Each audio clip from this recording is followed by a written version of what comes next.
क्या केंद्रीय मंत्री अजय मिश्र इस्तीफा देंगे? 12 सांसदों के निलंबन पर संसद में आर पार क्यों और आज रामलला के दर पर क्यों पहुंचे बीजेपी शासित राज्यों के मुख्यमंत्री? सियासी चालों से जुड़ी खबरों के लिए देखिए टॉप 9 चुनावी बिगुल। अयोध्या में पहली बार बीजेपी शासित राज्यों के मुख्यमंत्रियों ने रामलला के दर्शन किए। शिवराज चौहान ने कहा कि सौभाग्य से रामलला के दर्शन हुए हैं, तो वहीं असम के सीएम हेमंत बिस्वा शर्मा ने कहा है कि हिंदुत्व कोई एजेंडा नहीं है, ये हमारा जीवन है। रामनगरी अयोध्या में बीजेपी शासित प्रदेशों के मुख्यमंत्रियों ने सरयू घाट पर विशेष पूजा अर्चना की। इस दौरान कुछ मुख्यमंत्रियों की पत्नी भी मौजूद रहीं। जेपी नड्डा ने भी अपनी पत्नी के साथ सरयू घाट पर पूजा की।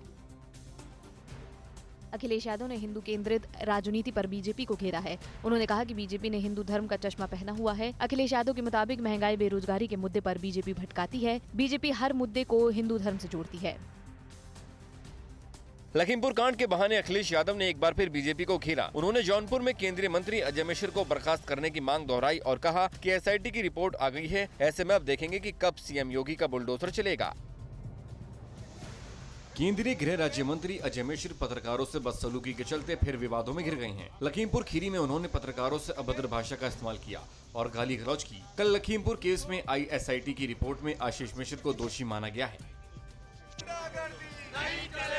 लखीमपुर कांड पर लोकसभा में आज जोरदार हंगामा हुआ। विपक्षी सांसदों ने नारेबाजी और पोस्टर लहराकर केंद्र गृह राज्य मंत्री अजय मिश्र का इस्तीफा मांगा। कांग्रेस नेता राहुल गांधी ने इस मुद्दे पर स्थगन नोटिस दिया। लखीमपुर कांड पर विपक्ष को सरकार ने जवाब दिया है। केंद्रीय मंत्री पीयूष गोयल ने कहा है कि सुप्रीम कोर्ट के निर्देशों के मुताबिक जांच चल रही है। मामला कोर्ट में है, इसलिए इस पर बहस संभव नहीं है।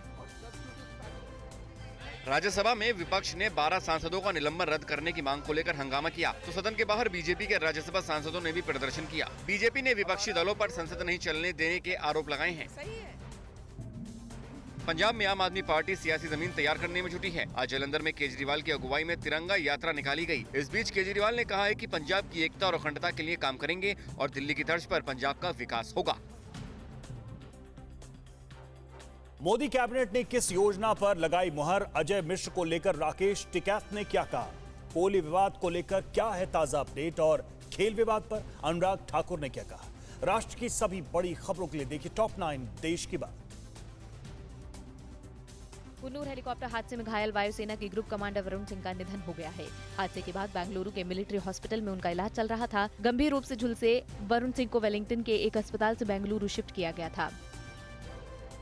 आज मोदी कैबिनेट के सेमीकंडक्टर्स और डिस्प्ले बोर्ड के विनिर्माण को प्रोत्साहन के लिए पीएलआई योजना पर मोहर लगाई है। इस स्कीम पर 6 साल में 76,000 करोड़ रुपए खर्च होंगे, तो 93,000 करोड़ रुपए की लागत से प्रधानमंत्री कृषि सिंचाई योजना का अगले 5 साल तक विस्तार होगा। 383 दिन बाद आज किसान संगठनों ने गाजीपुर बॉर्डर खाली कर दिया। गाजीपुर बॉर्डर पर किसानों की घर वापसी के वक्त जश्न का माहौल दिखाई दिया। इस बीच किसान हाथों में तिरंगा लेकर खूब थिरके और कृषि कानून की वापसी का जश्न मनाया। गाजीपुर का प्रदर्शन स्थल छोड़ने से पहले किसानों ने हवन पूजन भी किया और किसानों के त्याग और बलिदान को याद किया। किसान घर वापसी के लम्हों को यादगार बनाना चाहते थे। गाजीपुर से सिसौली तक 125 किलोमीटर लंबा फतेह मार्च निकाला गया। मोदी नगर, मेरठ, खतौली, मंसूरपुर और सौराम चौपाल से सिसौली तक राकेश टिकैत की अगुवाई में किसानों ने फतेह मार्च सेलिब्रेट किया। फतेह मार्च पर कई इलाकों में पुष्प वर्षा भी हुई। गाजीपुर बॉर्डर से किसानों की घर वापसी पर राकेश टिकैत ने कहा कि अभी आंदोलन स्थगित हुआ, खत्म नहीं हुआ है। सरकार से समझौते के आधार पर फिलहाल किसान घर लौटे हैं। राकेश टिकैत के मुताबिक केंद्रीय मंत्री अजय मिश्र को बर्खास्त करने की मांग जारी रहेगी। राष्ट्रपति रामनाथ कोविंद 2 दिन के बांग्लादेश दौरे पर हैं। प्रेसिडेंट कोविंद ढाका में बांग्लादेश की आजादी के 50वीं सालगिरह के कार्यक्रम में शिरकत कर रहे हैं। ढाका पहुंचने पर प्रेसिडेंट कोविंद ने बांग्लादेश की प्रधानमंत्री शेख हसीना से मुलाकात की। विराट कोहली ने बीसीसीआई और गांगुली के दावों को खारिज कर दिया है। विराट ने कहा है कि उन्हें टी20 की कप्तानी छोड़ने से किसी ने मना नहीं किया। विराट ने यह भी कहा है कि वनडे की कप्तानी छीनने से पहले उनसे कोई बात नहीं की गई। विराट के मुताबिक वो वनडे सीरीज के लिए उपलब्ध हैं और उन्होंने रेस्ट नहीं मांगा है।